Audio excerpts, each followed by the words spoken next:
Hoje nós temos aqui convidado especialíssimo, né? O nosso pastor Felipe Câmara, pastor da nossa igreja aqui Tempo Central, dirigente Tempo Central, nossa pastora Luana também, e o Joãozinho que está acompanhando aqui, né? Então, queridos, muito obrigado. Atento, né? Queridos, muito obrigado por estar aqui no programa Encontro com Cristo. Obrigado, pastor Dalva. Alegria de poder abraçar a nossa família da Boas Novas e deixar o nosso abraço para a família aqui do Tempo Central, nossas células missionárias, todo mundo do culto da família, vocês são especiais e parabéns pela iniciativa e pela visão de estarem na televisão, fazendo algo tão bonito. Que bom. Pastora Luana, muito obrigado também por ter aceitado o convite. Uma alegria muito grande. É um prazer estar aqui com o senhor, compartilhando um pouquinho também da nossa intimidade, de quem somos, do que vivemos. Tenho certeza que vai ser edificante. Que bom. Querido, você que assiste já conhece, né? São figuras aí públicas, mas agora a gente gostaria de conhecer um pouco mais, né? Conhecer um pouco mais a vida pessoal de cada um, do pastor Felipe e da pastora Luana. Então eu queria começar com o pastor Felipe, que o senhor contasse um pouco para nós, assim, como é que foi a sua infância, em que momento que você veio aceitar Jesus, como é que foi isso? Pastor, a gente cresceu dentro de uma casa pastoral, faz parte da história da nossa família, servir a Deus, crescer na igreja, crescemos debaixo de banco de igreja, participando de culto, e sempre foi algo muito presente na nossa vida. Eu confesso que não fazia parte dos meus planos pastorear, servir. Meu desejo era ser engenheiro, embora sempre esse chamado ficava por ali. Mas quando a gente veio para Belém, em 97, aqui na adolescência, eu tinha 13 anos de idade, quando chegamos aqui, 13 para 14, Deus começou a trabalhar isso de maneira muito forte, aqui com os adolescentes, aqui com os jovens aqui no Tempo Central. E o tempo vai passando, chamado de Deus. Quando eu tinha aproximadamente 18 anos, meu sonho era ser engenheiro. Eu estudei muito para ir para uma das escolas referência no Brasil de engenharia, que é o ITA, em São José dos Campos. Olha como é que a história, olha como é que a história é interessante. E estudei, fiz os cursinhos e fiz os simulados, estava indo muito bem. Quando foi na prévia da prova, o Espírito Santo falou no meu coração. Era uma segunda-feira, eu estava indo lá para Unama, na BR, para fazer um simulado. E eu lembro que Deus falou muito forte ao meu coração, falou, esse não é o plano, não é o propósito. E eu deixei a faculdade de engenharia para fazer o seminário. 10 anos depois disso, eu voltei para São José dos Campos, mas não para estudar engenharia, mas para servir como pastor, para ser treinado naquela cidade. Então isso faz de maneira bem breve, é um pouquinho desse histórico, como nós chegamos aqui. Que bênção, né? E eu queria conversar também um pouquinho com a pastora Luana. Pastora Luana, a gente sabe que você não veio assim de uma família evangélica, né? Então eu queria que você contasse um pouco também da tua infância, como é que foi, e esse momento, né, de ter chegado e aceitado a Jesus, como é que foi? Maravilha. Eu cresci numa família católica, meu pai muito católico, de ir toda semana na igreja. Já minha mãe não, minha mãe sempre foi uma curiosa que procurava algum lugar encontrar Deus. E de vez em quando a gente ia, então, né? Eu digo a gente porque é minha família, né? Os meus irmãos. Íamos na igreja católica, visitei casas espíritas, centro espírita. E a minha mãe participou de filosofias, mas nunca encontrava paz. Até que um dia, meus pais já tinham se separado, com 13 anos, passei por esse processo bem doloroso, bem difícil, mas que na época, para mim, foi um alívio, porque com 13 anos já não suportava mais ver meus pais brigando. E então tudo isso foi gerando em mim um vazio maior, porque não tinha mais meu pai em casa, sofria.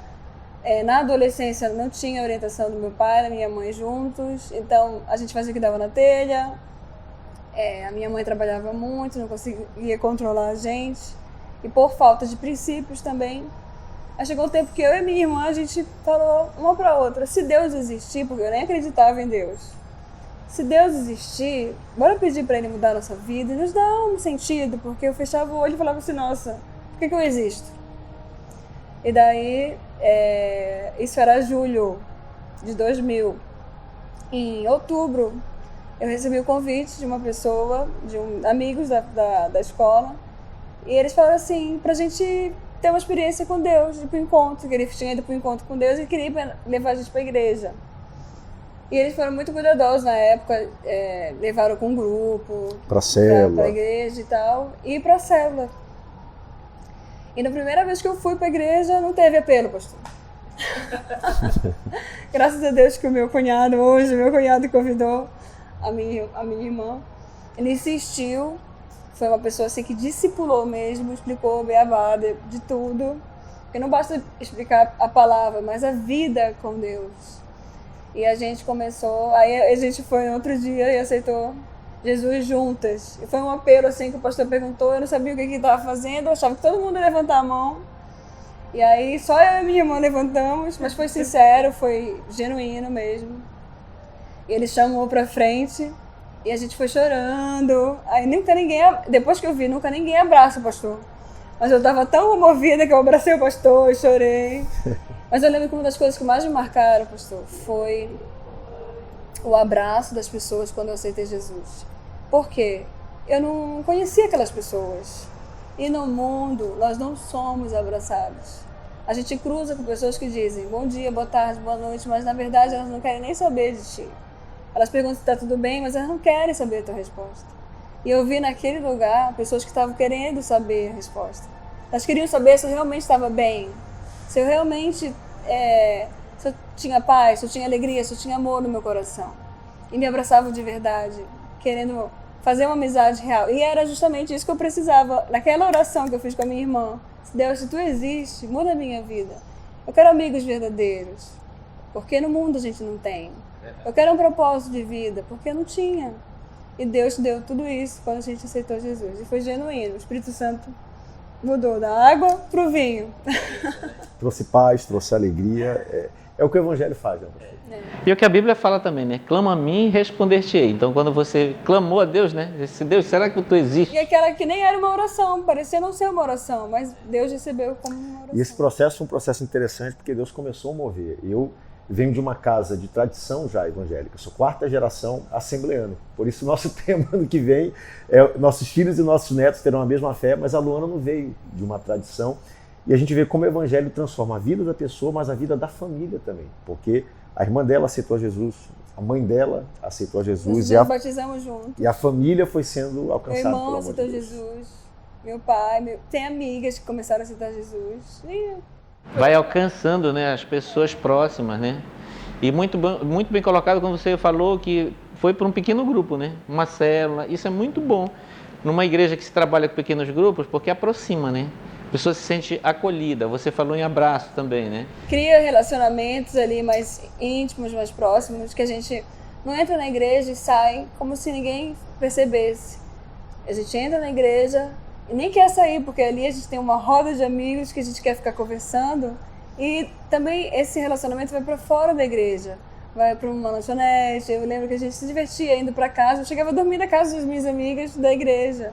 Porque era realmente uma família. Nós nos sentíamos irmãos mesmo, bem próximos. E o mundo precisa disso. Tem muita gente solitária. A gente acha que as pessoas não querem ser convidadas, não querem ser cuidadas. É o contrário. Se a gente convidar mais, cuidar mais, as pessoas elas aparecem. É verdade. Mas, pastor Felipe, a gente queria saber também como é que vocês se conheceram. Porque um vem de uma tradição diferentes, cada um tem uma denominações diferentes, né? Porque você vem da Assembleia, ela já estava numa outra denominação, né? Comunidade cristã, né? Então, como é que vocês se encontraram? Como é que foi isso? Quem conta? É porque a minha versão é realmente diferente. Eu estava no seminário, eu fui para o seminário, para os Estados Unidos, fiquei 4 anos. E eu lembro que o seminário é um período muito transformador, porque você termina o seminário, é uma época da vida onde, para onde eu vou, o que eu vou fazer. E aí eu estava voltando para Belém e já pensando o que vai ser a vida daqui para frente. E o local que eu estava, pastor, fazia muito frio, estava 20 graus abaixo de zero. E eu brinquei, foi dia 22 de fevereiro de 2004. Mulher sempre sabe as datas melhor. E aí eu falei, eu vou chegar, depois de um período longo, eu queria porque queria ir para um local quente. E nós chegamos em Belém, eu cheguei em Belém, e nós fomos para Salinas. E eu lembro que no dia que eu cheguei em Salinas, eu vi a Luana, eu vi ela lá. E eu já vinha com isso no coração, eu vi ela, e eu já havia visto ela em algum evento evangelístico aqui em Belém. Numa das passagens aqui pela cidade, havia visto. E aí, alguns dias depois, eu fui até ela. Procurei e aí cumprimentei ela com a paz do Senhor, a saudação assembleana. Perguntei, tu é de alguma igreja? Ela falou, sou da comunidade. E aí nós nos conhecemos e dali para frente começamos a nos aproximar. Essa é a minha versão. A minha versão é que a minha igreja que eu frequentava era uma igreja muito jovem. Então eu tinha um pastor ali muito rígido. E daí ele colocou ali uma cartilha para os jovens: olha, para namorar é assim, tem que ser assado, cozido, e tinha uma regra toda.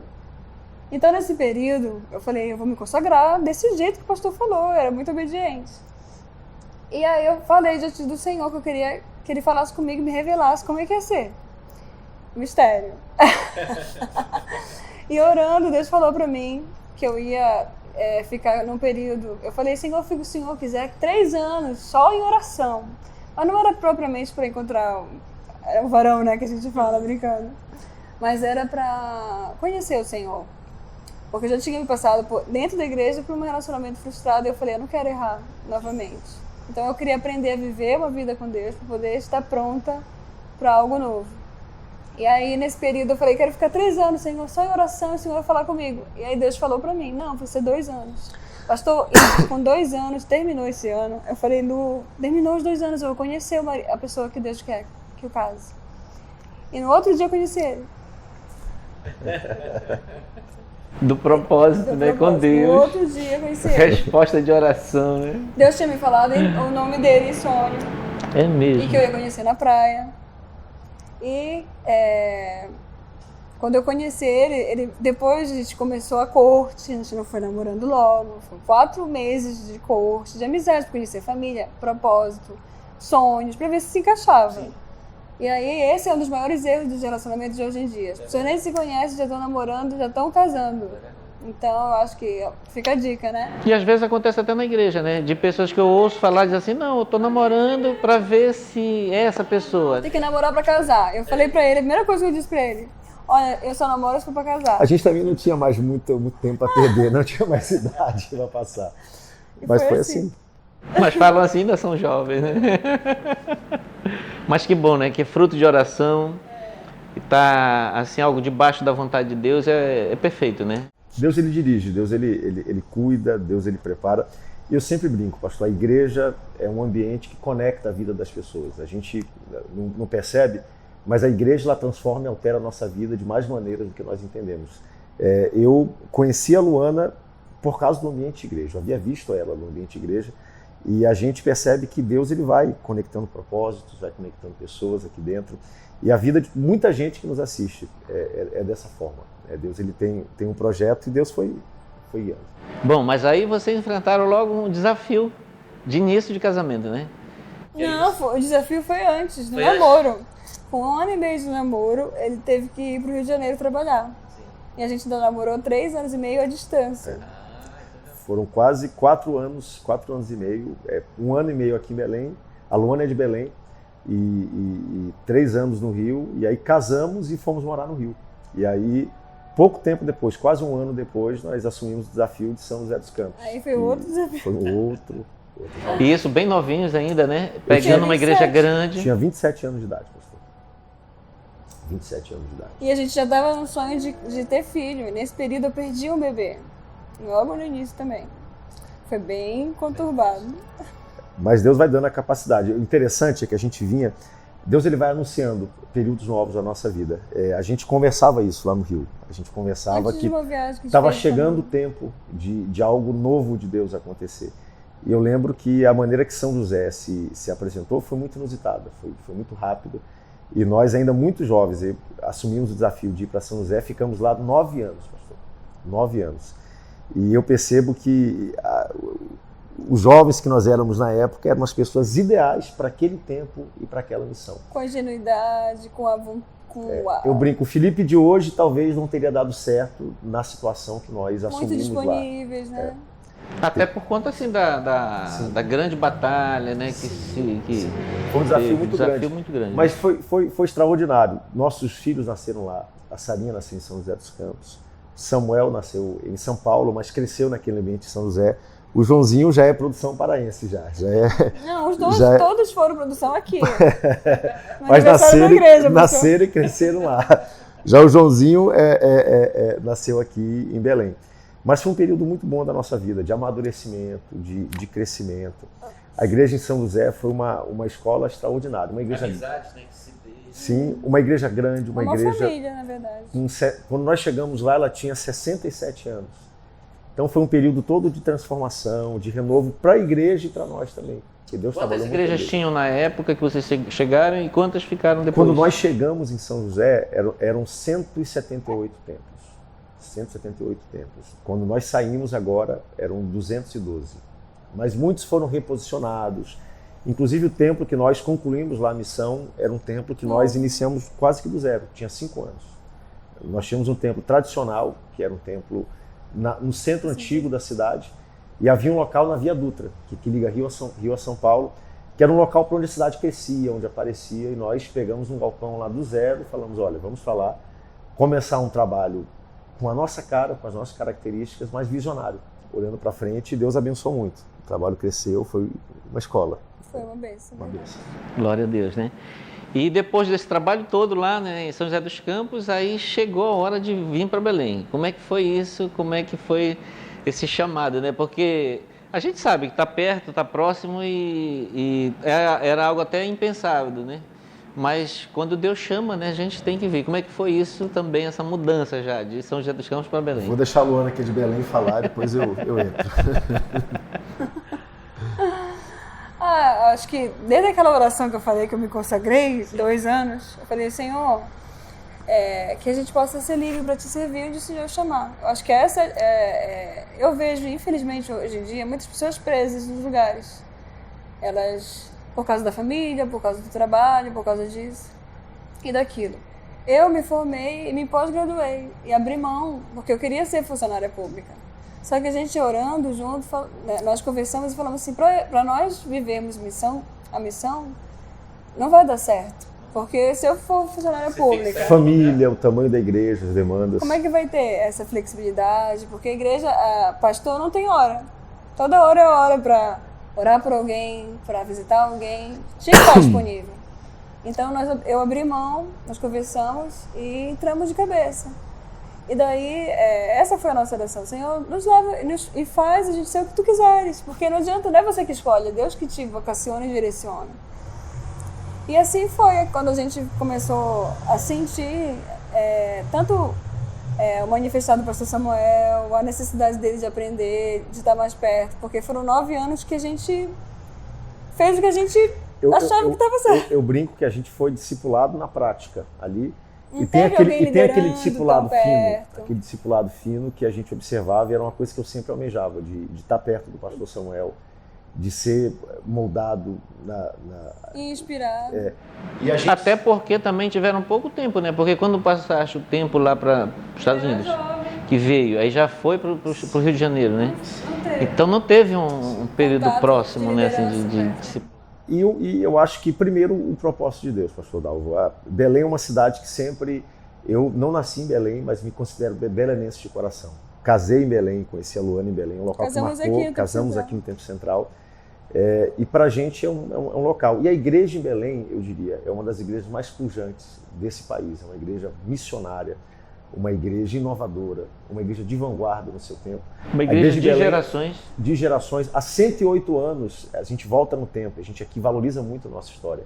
A gente percebe que há 100 anos atrás, a nossa igreja era uma igreja além do seu tempo, uma igreja inovadora. E a gente percebe que isso existe aqui. Então, nosso coração sempre almejou. A gente sempre, estando lá, mantinha um vínculo muito próximo da igreja de Belém. Tanto que quem vai a São José dos Campos vê uma igreja em Belém num contexto diferente, mas a temática, as festas, a identidade da igreja, tudo é muito semelhante. Nós tínhamos esses cuidados. E no Brasil todo existem muitas igrejas que hoje fazem isso, mas em São José, claro que se a gente pegar o josense e o belenense, são dois mundos muito diferentes. Mas as características da igreja são muito semelhantes, então a gente sempre prezou muito isso. E para a gente tem sido uma experiência fantástica, a família aqui do Tempo Central, a igreja em Belém, os desafios são completamente diferentes. As cidades são muito diferentes. São José dos Campos é uma das cidades mais prósperas do Brasil. Os desafios sociais e espirituais de São José são os desafios sociais e espirituais de Belém são completamente diferentes. Mas igreja é igreja em todo lugar. A gente percebe que comunhão é comunhão em todo lugar, fé é fé em todo lugar, a importância da família, a carência, tudo isso, do acolhimento. A gente vê trabalho aqui, um trabalho que sempre me chamou muita atenção aqui em Belém, é o trabalho que nós fazemos aqui com células. A gente, em Assembleia de Deus, sabe que isso não é um trabalho que a gente vê por todos os locais. A Igreja de Belém é uma igreja tradicional, antiga, de gerações, mas onde tudo isso cresce e avança. E para a gente tem sido extraordinário esse período de estar aqui, estar aprendendo e estar perto dessa família tão querida. E é um desafio muito grande, né? Porque a nossa igreja é uma igreja centenária, né? Uma igreja de gerações, né? Porque a gente vê muitas igrejas novas também que têm nichos, né? Trabalha só com jovens, trabalha com, né, casais.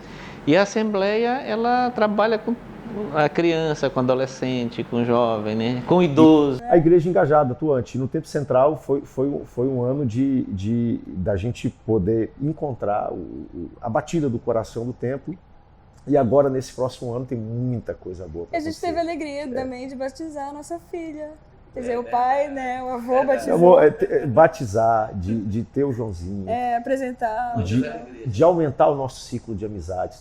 Tanta gente querida. Pastor Dalvo, pastora Mira, Missão com Famílias. A gente convivia, mas agora são pessoas que fazem parte do nosso dia a dia. Então, assim, são experiências que só Deus proporciona. A maior dificuldade de chegar na igreja é essa, você olhar para as caras e não conhecer ninguém. Só que hoje a gente já pode dizer, nós conhecemos uma grande parte da igreja e realmente nós sentimos parte da família da Assembleia de Deus aqui. Pastor Luana, o pastor José Gonçalves, né, que trabalha com família no Brasil inteiro, ele fala sempre que, a família é grande. Ele diz assim, olha, no mínimo...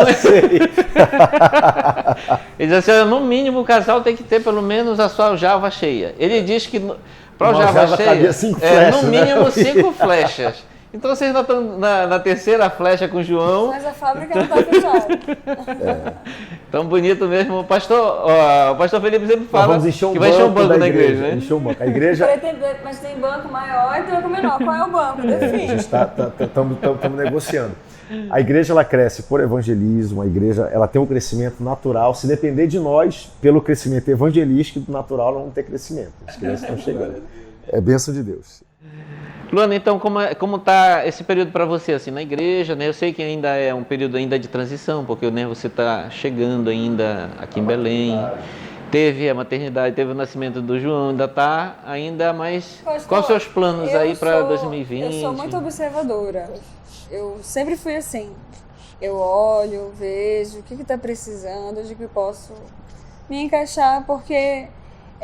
uma das coisas, das características diferentes daqui de São José é que em São José a igreja estava muito carente. A igreja precisava de tudo. E a gente entra aqui na igreja, ela já está com uma máquina funcionando. Então eu acho que ter esse cuidado, observar, aprender, ver. Eu estou nesse momento até pela maternidade, que também nem me deixa atuar muito. Então eu acho que a gente tem que ter tempo para todas as coisas. E ter a humildade de reconhecer quem faz bem o que faz. Nós não estamos chegando trazendo algo novo.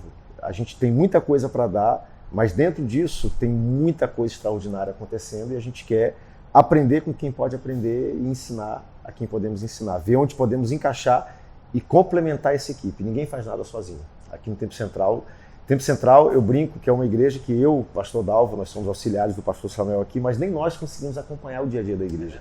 3, 4 reuniões e o dia todo, 5 cultos por dia acontecendo. Então, tudo isso acontece, não é fruto só do trabalho do pastor Samuel, só do pastor Dalvo, do pastor Felipe. É uma equipe.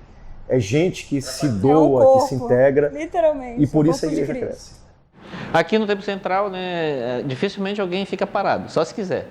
Mas se tiver com desejo, vontade de fazer a obra... Mas sabe qualquer igreja é assim, pastor. Mas é importante a gente colocar o papel da célula nisso, gente. A gente sempre promove muito isso, porque quanto maior fica a igreja, mais impessoal ela fica. É muito fácil uma pessoa chegar aqui no domingo à noite, no meio de um ambiente enorme, ela senta, ela levanta e ninguém sabe quem ela é, deixou de ser. É por isso que é tão importante dar um nome, se apresentar, se engajar numa célula, pertencer a essa família. Igreja não é um local que nós frequentamos, igreja é uma família que se pertence. Tem muita gente que precisa ter essa conscientização. Às vezes, no ambiente aqui, passou de 200 pessoas, a gente não sabe mais quem é o nome. É muito importante a pessoa chegar, dar um nome, se engajar, participar de uma célula. Como nós percebemos aqui em Belém, gente que chega de fora, vem para o Tempo Central e se surpreende, porque a pessoa está chegando de uma outra cidade, um outro contexto, e essa família aqui literalmente abraça e integra na cidade, relacionamentos, vida social, não é só a parte espiritual. A igreja, ela acaba suprindo todas essas áreas e a célula é o melhor instrumento que nós temos para integrar e discipular pessoas. Que bênção, né? Pastor, para 2020, então, o que nós temos aí pela frente? 2020, pastor Dalvo, Deus tem... já 2019 já terminou. Duas coisas que Deus tem colocado, primeiro, no coração do Templo Central e segundo, no coração da igreja. Nós aqui em Belém entendemos que existe uma visão da igreja como um todo, e nós sempre seguimos essa visão, e existe um direcionamento que Deus dá à igreja local. A igreja no Guamá é uma, a igreja aqui no Templo Central, no bairro de Nazaré, é outra. A gente vê igrejas com vocação evangelística, missionária. Duas coisas aqui no próximo ano vão fazer bater o coração do Templo Central. Primeiro, nossas células missionárias. Isso é algo que nós pretendemos acompanhar toda a nossa equipe, engajar todas as nossas missões, é importantíssimo. E segundo, o cuidado com as próximas gerações. Nossa temática próximo ano é nossos filhos e nossos netos terão a mesma fé que nós temos e servirão a Deus com alegria na Assembleia de Deus. E o Templo Central, pela história, pela estrutura, pela equipe que tem, ele não tem desculpa nenhuma para não ser um templo de referência a nível de Brasil e da região norte para trabalho de crianças. Nós queremos fazer isso, de 0 até 16 anos de idade. Poder abraçar essa geração, poder cuidar deles, discipular. Então, a pessoa que pode estar nos assistindo, pastor, que ver, né, a família de vocês enganjada na igreja, os meninos na igreja, né? Samuelzinho lendo a Bíblia ali no púlpito. Então, pode achar que lá na família dele isso não possa acontecer, né? Pode ser que alguém esteja assistindo e vendo assim, esse é o ideal de uma família, mas a família dele não está passando por isso. Então a gente queria orar nesse momento, porque a oração ela tem um poder, né? E pode ser que alguém, um homem ou uma mulher, esteja assistindo esse testemunho, essa família de vocês abençoada, e está se questionando, né? Pedindo, será que existe Deus, assim como a pastora Luana falou, né? Mas pastor, é importante destacar, porque a gente está falando só coisas boas, mas existem coisas ruins, como toda a família. A gente é gente como você. Nós Todos passamos nós por somos. muita provação, foi muito difícil. É verdade. Tudo que nós vivemos lá em São José foi muito difícil, não foi fácil. Então, assim, eu acho que o que a gente tem para dizer para as pessoas que estão passando por dificuldade nesse momento com a família é: não desista. Não pense que há outra alternativa a não ser você lutar pela sua família. E vale a pena. Os desertos, eles passam. Sempre você vai encontrar a fonte de água fresca na palavra, na oração, na igreja. Ele quer participar já também aqui. As tempestades, né? Depois da tempestade nasce um lindo sol. Então, chora aos pés do Senhor, porque Ele vai certamente consolar, te dar força, te dar... Nós somos gente como você. A televisão, não sei se é bom ou ruim, mas ela só mostra o lado... Ninguém pega a mídias sociais, TV, e mostra um dia ruim. A gente só mostra o que é bom. Mas nós somos pessoas normais como você, pastor Dalvo. E igreja não é lugar de gente perfeita. Igreja é lugar de gente normal. Onde nós encontramos a Deus, somos tratados, somos cuidados. A perdoar e a contar um com o outro. E é o seu lugar também. Mas uma coisa eu achei muito importante na fala da pastora Luana, né? Que ela disse, quando ela era adolescente, que ela fez um questionamento, né? Deus, se Tu existe, né? Fala comigo, me dá um significado de vida. Então, assim também pode ser que tenha alguém nos assistindo hoje, talvez distante de Deus, longe do Senhor. Às vezes na igreja, mais fria. Mais fria. Mas o que a gente pode falar para você neste dia é que o mesmo Deus que ouviu a oração da pastora Luana pode ouvir também a tua oração. Então nós queríamos convidar o pastor e a pastora Luana para orar por essa pessoa e que você tenha certeza de que o Deus que trouxe significado de vida para a pastora Luana, ao pastor Felipe, é o mesmo Deus, continua sendo o mesmo, Deus de milagre, de bênçãos. E pode visitar você na sua casa neste momento também. Então eu convido o pastor para a gente orar junto por esta pessoa. Vamos orar então, vamos orar juntos. Pai, queremos te louvar por esse momento tão agradável que tivemos para compartilhar, Senhor, as tuas bênçãos, mas também a nossa humanidade, Pai, assim como todas as pessoas que nos assistem. Que teu Espírito Santo agora possa abraçar cada pessoa que nos assiste pela Boas Novas, que a tua paz, Senhor, possa encontrar cada uma dessas pessoas. Que ela se sinta valorizada, que ela entenda que ela tem valor para ti, Senhor. E que todo deserto ele passa. Não há mal que dure para sempre. Não há escuridão, Senhor, que dure para sempre. A noite passa e o sol brilha logo pela manhã. Enche esse coração e essa vida de paz. Que essa pessoa possa encontrar força e iniciativa para reagir, Senhor, chegar à tua casa, Pai, ser abraçada, envolvida pelo teu amor e ter a sua vida transformada. Amém. Assim nós te pedimos e te agradecemos, no nome forte de Jesus. Amém. Glória a Deus. Querido, receba esta oração, receba as bênçãos do Senhor sobre a tua vida e até o próximo programa.